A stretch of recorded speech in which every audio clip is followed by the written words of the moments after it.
पारंपरिक साड्यांवरती नेहमी मोत्याचीच ज्वेलरी घालावी का असा प्रश्न ज्यावेळेस तुमचा येतो, एवढ्या साड्या नेसून नेसून खरं तर इतका अनुभव आलाय की याचंच उत्तर आज तुम्हाला द्यावं म्हटलं. आजची साडी ही जिजामाता सिल्क अत्यंत सुंदर, मनात भरणारी. तुमच्या सगळ्यांचं प्रेम सप्तशृंगी क्रिएशनला इतकं मिळतंय की रोजचे बरेच पार्सल असतात आणि हेच बघून इतक्या सुरेख साड्या आणलेल्या आहेत.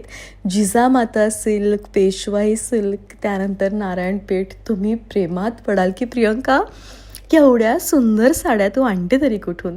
सगळ्यात महत्त्वाचं म्हणजे ज्यावेळी तुम्ही पारंपरिक साडी नेसता त्याचं ब्लाऊज असं काही डिझाईन करा ज्यामध्ये कुंदन वगैरे तुम्ही घालू शकाल.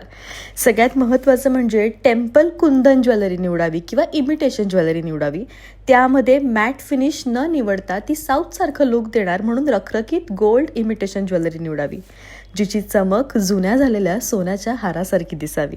दागिन्यांची चमक आणि तुमच्या काठांचा कलर हा मिळता जुळता असावा आणि कानामध्ये ड्रॉप इयरिंग्स निवडावेत ज्यांना सुरेख मोत्याची माळ लावावी, जेणेकरून पारंपरिक टच तुम्हाला मिळणार.